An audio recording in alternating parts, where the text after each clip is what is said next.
안녕하세요. 백은영 작가입니다.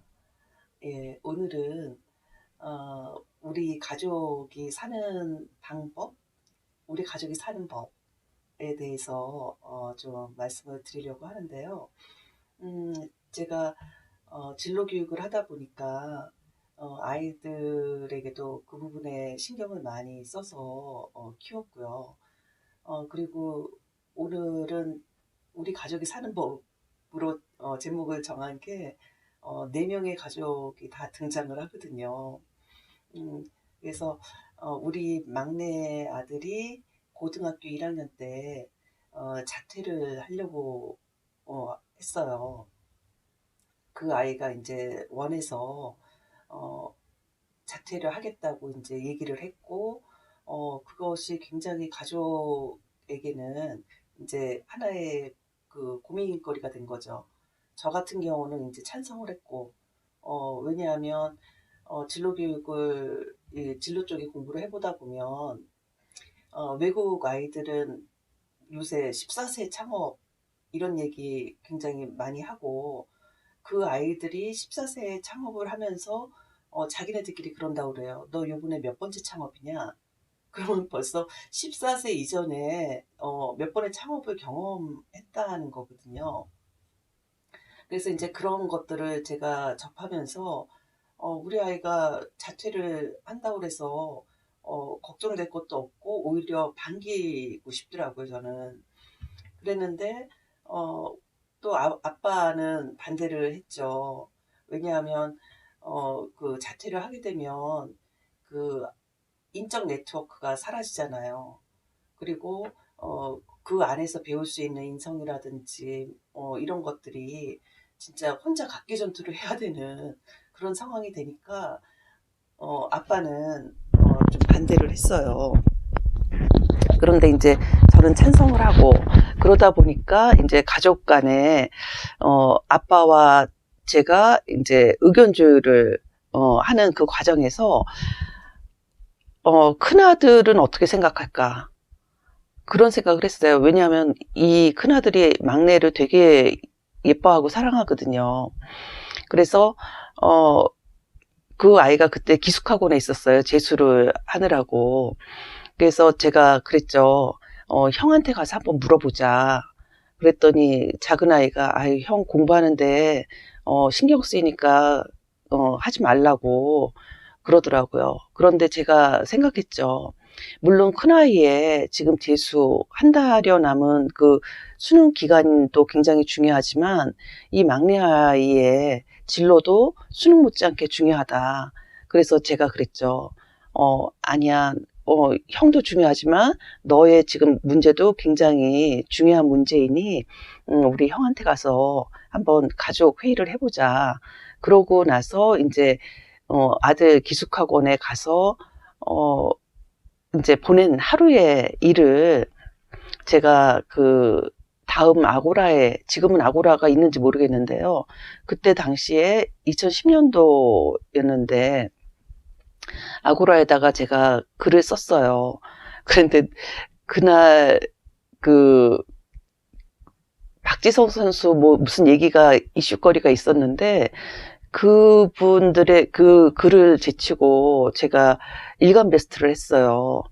그래서 이 자퇴에 대한 이 이야기가 많은 가정의 고민거리인가 보다. 제가 이제 살짝 그런 생각도 했었는데 어 그러니까 어머님들이 궁금할 것 같아요. 저 부모 교육하시는 저분의 가정은 어떻게 살고 있을까?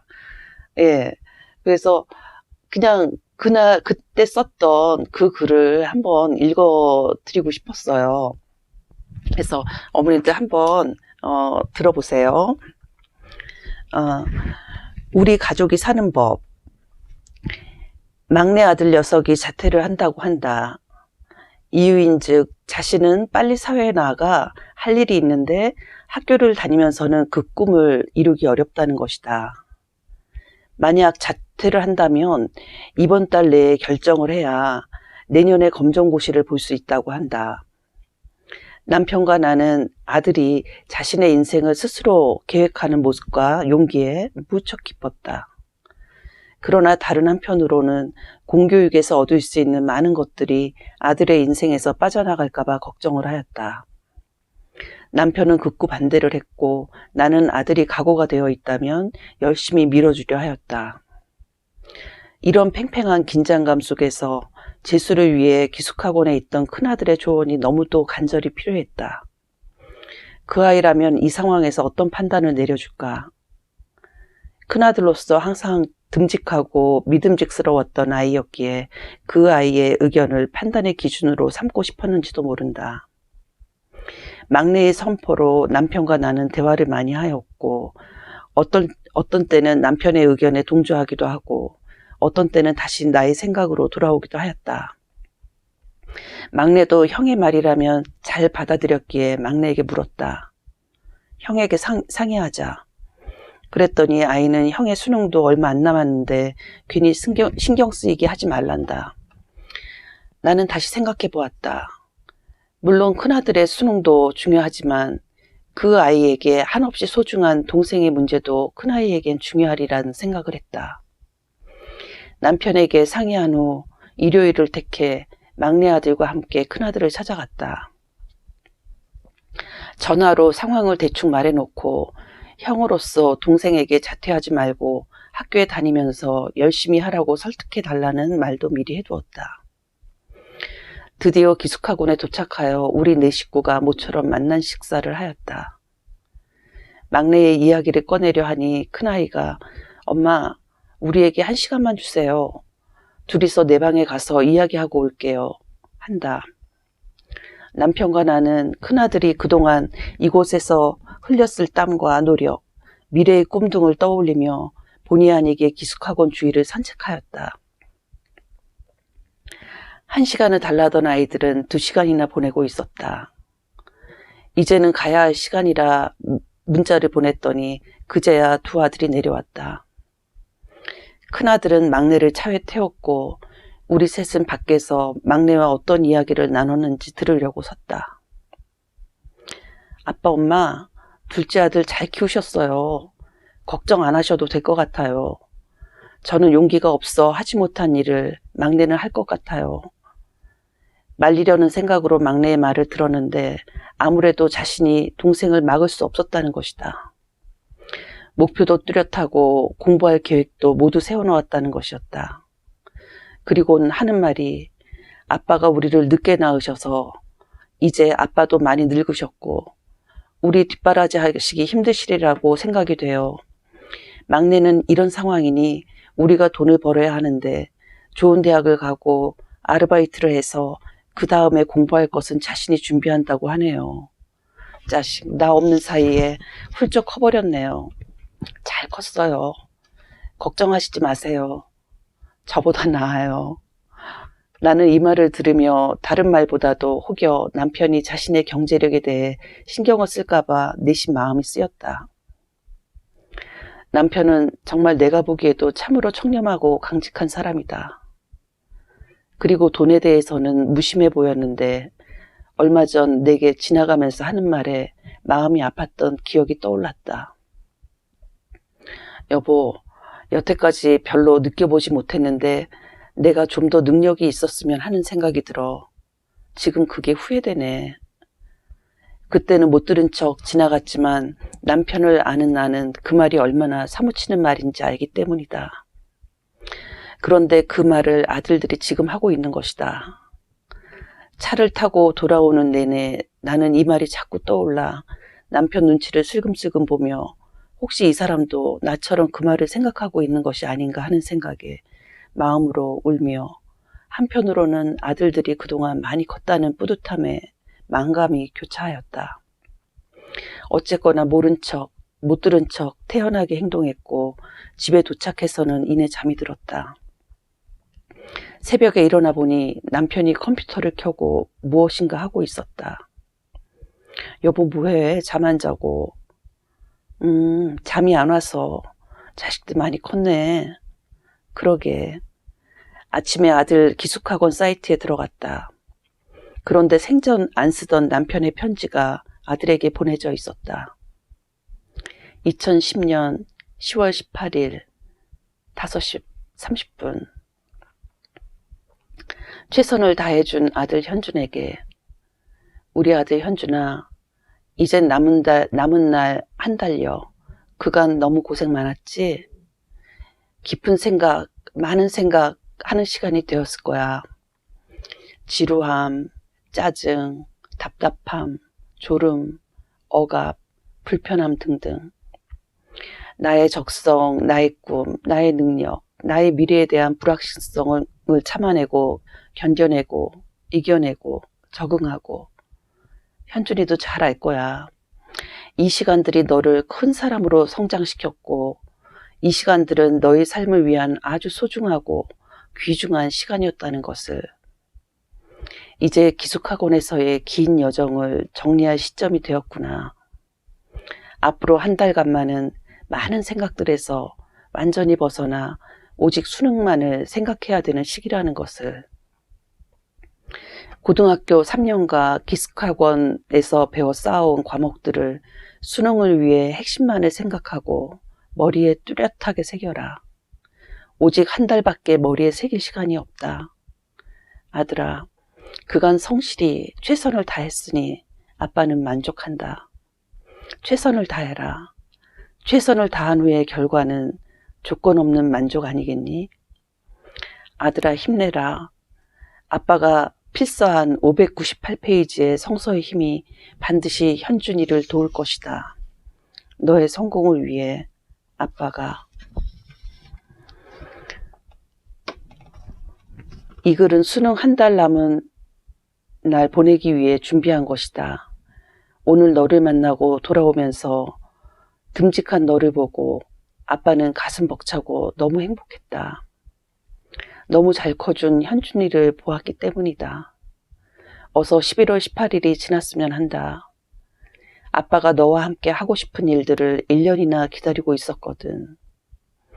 이태리 레스토랑에서 와인 마시기, 뮤지컬 보러 가기, 스키 타러 가기 등등.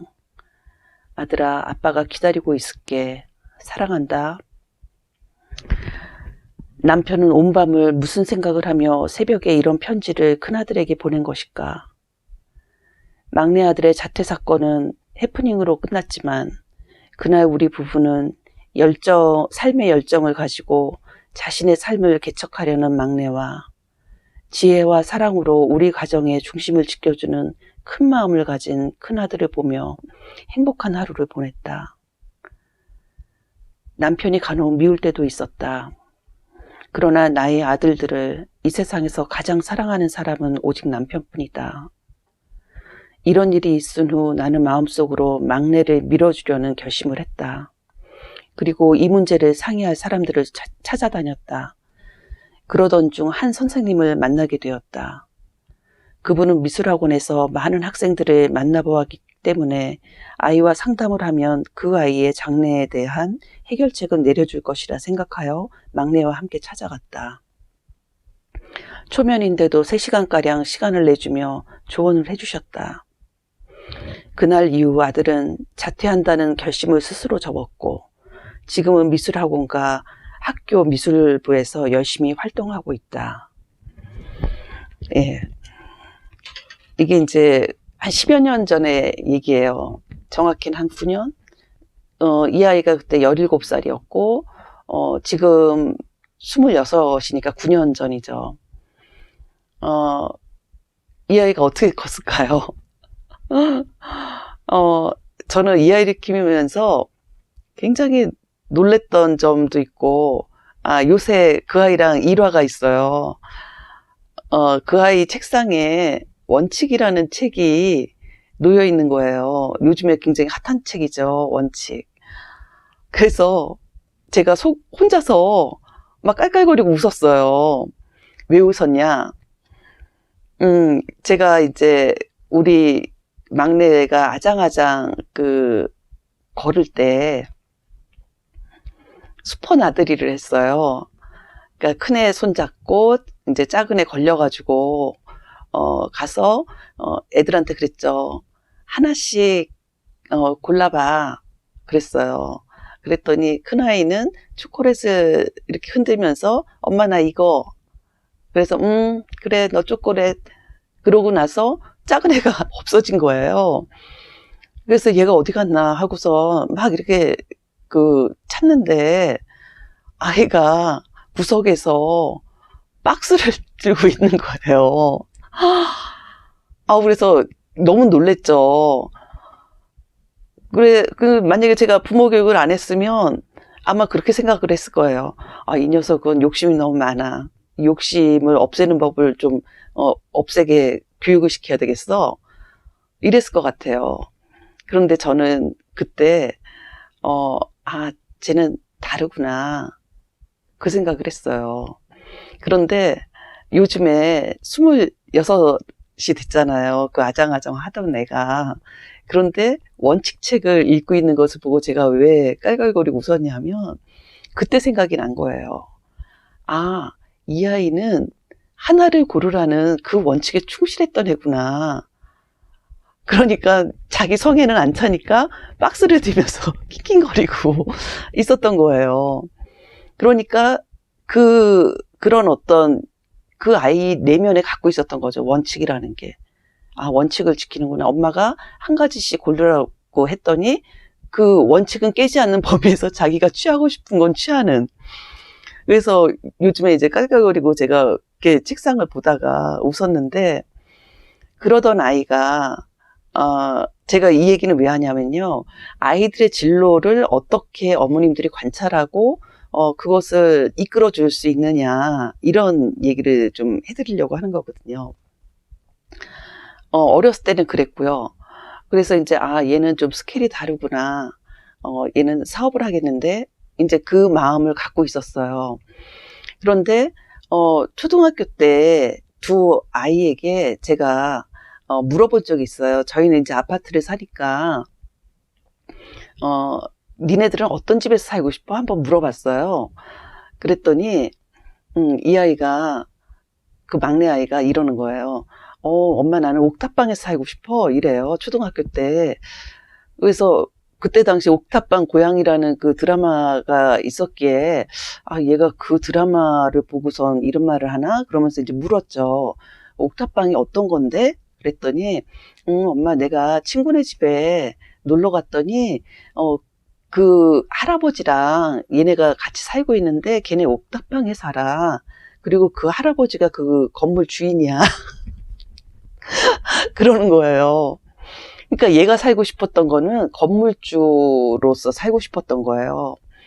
그러면서 그 옥상에서 가정집을 그게 자기는 좋았던 거예요. 그리고 나서 중학교 때는 얘가 또 어땠냐. 동네에 건물이 하나 들어섰는데 하루는 중학교 때 이제 오더니 그러는 거예요. 엄마 요 앞에 건물 쓴 거 있잖아. 자기가 거기 들어가 봤대요. 그리고 이제 참 마음에 들었는데 엄마 거기 현관에 손잡이 문고리가 참 마음에 안 들었어. 그러면서 나는 건물을 하게 되면 이런 식으로 문고리를 할 거야. 그러면서 저한테 얘기를 한 적이 있었거든요. 예. 그리고 그 아이가 이제 여러 가지 이제 그 고등학교 때는 어땠냐? 고등학교 때 이제 제가 이 내 아이 다중지능의 비밀을 그때 썼을 무렵이에요. 지난 영상에도 말씀드렸듯이 얘가 패션에 굉장히 열정이 있다고 그랬잖아요. 그랬는데 저보러 그 책을 한 권을 달래는 거예요. 그러면서 학교 가기 전에 그 책을 그 책에다가 뭘 넣더니 봉투에다 싸가지고 이거 자기 학교 간 사이에 우체통에다 좀 넣어달라는 거죠. 그래가지고 그 아이가 학교 간 사이에 봤어요. 안 봐야 되는 그 행위를 한 거죠. 도대체 내 책에다가 뭘 이렇게 싹 집어넣어가지고 봉했을까. 그래서 제가 그걸 봤는데 거기에 두 가지가 봉투가 들어있더라고요.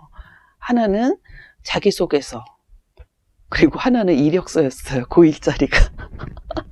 이력서에 못 쓸 게 있겠어요. 어느 초등학교 졸업, 어느 중학교 졸업이죠. 그런데 자기소개서를 보는데 제가 눈물이 뚝뚝 떨어졌어요.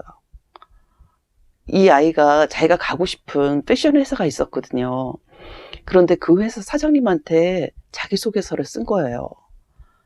그러면서 자기가 16살 때서부터 이 패션에 관심을 갖기 시작해서 자기는 누워서도 잠자면서 꿈꾸면서도 자기는 패션을 생각하고 걸어가면서도 생각하고 정말 24시간에 이 패션을 생각을 한다. 뭐 막 이러는 거예요. 그래서 제가 그걸 보고 정말 이거는 우체통에다 넣을 수가 없다는 생각이 드는 거예요. 우리 아들의 그 꿈과 열정을 제가 우체통에다가 넣을 수가 없는 그 마음이었어요. 저도 눈물이 툭툭 떨어지면서 이 아이의 꿈을 제가 정말 이루도록 해줘야 되겠다. 그런 생각에 제가 그 주소로 찾아갔어요. 그래서 어떤 회사 앞에 가서 전화를 했죠. 사장님 계신가? 그랬더니 오늘 뭐 미팅 하셔가지고 자리에 안 계시고 늦게 들어오신다고. 그래서 제가 그걸 놓고 갈 수가 없죠. 그래서 제가 그럼 사장님 오실 때까지 기다리겠다. 오시면 연락 이 번호를 해달라. 그리고 이제 그 회사 앞에서 기다리고 있었어요. 그랬더니 비서한테 연락이 왔는데 지금 미팅 중이신데 여기 어디 가면 만나뵐 수 있을 거다. 그래서 제가 진짜 몇 시간을 기다린 끝에 그 사장님을 만나 뵀어요. 굉장히 젊은 여사장님이시더라고요. 그래서 제가 이 아이의 엄마인데 한번 읽어봐 달라고 그러고선 전달하고 왔거든요. 그런데 이제 그때가 고등학교 1학년 때였고요.